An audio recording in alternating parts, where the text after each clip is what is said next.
Hey everyone, welcome to my channel Ignite guys. Today we are going to discuss plasma membrane. Basically plasma membrane is a envelope like membrane. Okay, it is double layer membrane. और ये किससे बना हुआ है? Phospholipid bilayer भी हमसे कहते हैं. जैसे ये अगर मैं एक सेल की बाउंड्री बनाऊं तो ये जो बाउंड्री है ये क्या है? Plasma membrane. ठीक है, प्लाज्मा मेम्ब्रेन को हम क्या बोलते हैं? फॉस्फोलिपिड बाइलेयर भी बोलते हैं.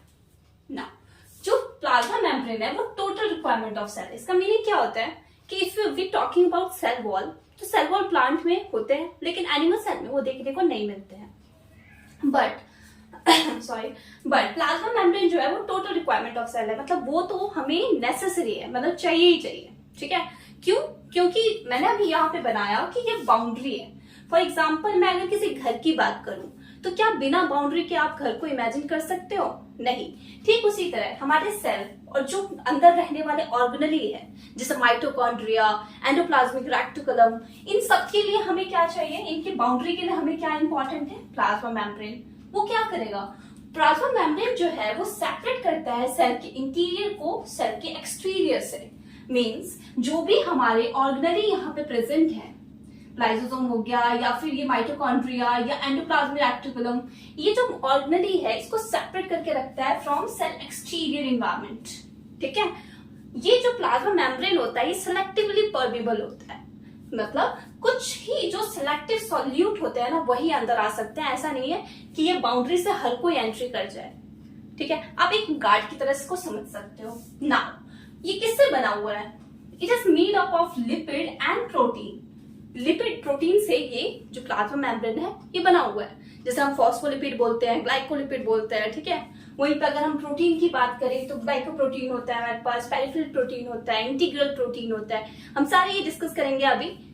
तो आई होप आपको क्लियर होगा. नाउ सेल सपोर्ट में हेल्प करता है. ये तो बहुत ऑब्वियस है कि अगर ये बाउंड्री है तो डेफिनेटली ये इसको सपोर्ट प्रोवाइड कर रहा है. ठीक है, ये बाहर से इसको क्या प्रोवाइड कर रहा है? सपोर्ट प्रोवाइड कर रहा है. नाउ क्योंकि बायोलॉजी बिना एविडेंस के तो मानती नहीं है, तो इसको प्रूफ करने के लिए फ्लूइड मोज़ेक मॉडल आया था. किसने दिया था इसको? सिंगर एंड निकोलसन ने. कब दिया था? 1972 में. ओके, इस मॉडल को हम अभी पूरे डिटेल में समझते हैं. If you are talking about model, तो वैसे बहुत सारे मॉडल आए हुए थे लेकिन ये जो फ्लूइड मोज़ेक मॉडल है ये सबसे एक्सेप्टेड मॉडल माना जाता है. ठीक है, तो फ्लूइड मोज़ेक मॉडल जो है, जो नाम है इसका, डेफिनेटली इसका कोई मीनिंग होगा. तो अगर हम फ्लूइड की बात करते हैं तो ये फ्लूइड किसको रिप्रेजेंट करता है? लिपिड. ठीक है, वहीं पे मोज़ेक जो है ये किसको? प्रोटीन. ये भी क्वेश्चन डायरेक्ट आ जाता है कभी कभी. तो जो फ्लूइड मोज़ेक मॉडल है इसको हम क्या बोलते हैं? आइसबर्ग इन द सी. इसको मैं कैसे समझाऊं? फॉर एग्जाम्पल हम एक ग्लास ऑफ वाटर लेते हैं. ठीक है, वाटर लिया, इसमें मैंने एक बर्फ डाल दिया, आइस डाल दिया. ठीक है, ये है हमारा वाटर जिसको हम क्या बोलेंगे? लिपिड. और ये जो हमने प्रोटीन डाला, मतलब जो आइस डाला, इसको हम क्या बोल रहे हैं? प्रोटीन. जब हम आइस डालते हैं किसी कप ऑफ वाटर में तो वो जो उसका आपने मूवमेंट देखा होगा तो वो ज्यादा मूव नहीं कर पाता है. मतलब वो एकदम से पलट नहीं सकता है. वो क्या करेगा? वो लेटरल मूवमेंट दिखाता है उस टाइम पे. मतलब ये यहां से यहां तक जा सकता है. वो ऐसे ऐसे स्टिर करते हैं ना उसको, तो वो एक साइड से दूसरे साइड, इसको हम क्या बोलते हैं? Lateral movement. वहीं पे अगर हम लिपिड की बात करें तो लिपिड जो है वो कभी कभी क्या दिखाता है? कौन सा मूवमेंट दिखाता है? Flip flop.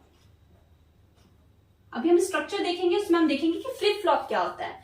कि अगर मुझे कोई चीज बाहर से अंदर डालना है, ठीक है, सेल में ही डालना है, तो क्या करता है? फ्लिप फ्लॉप कर देता है. देखा होगा. अगर हम लिपिड के स्ट्रक्चर देखें फॉस्फोलिपिड का, तो कैसा होता है? ये. ठीक है, फॉस्फोलिपिड में ये क्या है? इसका हेड है और ये हमारा टेल है. इसको हम अभी क्लियरली इसका स्ट्रक्चर समझते हैं. ओके, तो हमने मॉडल कंप्लीट कर लिया. Now cell membrane are made up of. Cell membrane या प्लाज्मा मेम्ब्रेन किससे बना हुआ है? तो सेल मेम्ब्रेन जो है ये प्रोटीन, लिपिड एंड कोलेस्ट्रॉल इनसे बना हुआ है. अगर हम लिपिड की बात करें तो लिपिड में कौन सा? फॉस्फोलिपिड. ये सबसे ज्यादा एबंडेंट होता है सेल में. फॉस्फोलिपिड का अगर मैं डायग्राम बनाऊं तो ये फॉस्फोलिपिड हमें ऐसा दिखता है. ये जो इसका हेड है ये किससे बना हुआ है? ये फॉस्फेट है. वहीं पे अगर हम टेल देखें तो टेल किसका है? Fatty acid. ठीक है, तो हेड जो है ये कैसा है, क्योंकि ये हमारे किसका आउटर साइड प्रेजेंट होता है, और हमें पता है कि पूरे सेल में, अगर मैं सेल की बात करूं तो सेल जो होता है ये वाटर होता है। ठीक है, तो जो अगर मतलब बाहर के साइड या बाउंड्री पे अगर प्रेजेंट हो तो वो डेफिनेटली वाटर लविंग होना चाहिए, जिसे हम क्या बोलते हैं? हाइड्रोफिलिक। हाइड्रोफिलिक मतलब वाटर लविंग। और फैटी एसिड क्योंकि वो अंदर की तरफ है, ये यहाँ पे मेम्ब्रेन में इनक्लोज रहता है, अंदर की तरफ रहता है, तो इसे हम क्या बोलते हैं? फोबिक। हाइड्रोफोबिक मतलब ये वाटर से डरता है, वाटर से डरता है। ठीक है, आई होप आपको क्लियर होगा। नाउ लिपिड तो हमने कंप्लीट कर लिया, और मैंने ये भी बताया कि कैसे अरेंज्ड है लिपिड बाइलेयर में। अभी हम इसका स्ट्रक्चर देखेंगे जिसमें हम अच्छे से देख पाएंगे कि कैसे लिपिड बाइलेयर में ये अरेंज्ड होता है। Now we are talking about protein. Protein जो होता है, अगर हम मेम्ब्रेन की बात करें तो प्रोटीन 3 टाइप के होते हैं। पहला ये होता है हमारा इंटीग्रल प्रोटीन। इंटीग्रल प्रोटीन मतलब वो बिल्कुल अंदर तक ब्यूरिड है। ठीक है, जैसे अगर मैं स्ट्रक्चर दिखाऊं यहाँ पे, तो ये जो है ये हमारा इंटीग्रल प्रोटीन है। ओके, ये पूरा, इसको हम ट्रांस मेम्ब्रेन प्रोटीन भी कहते हैं। क्यों?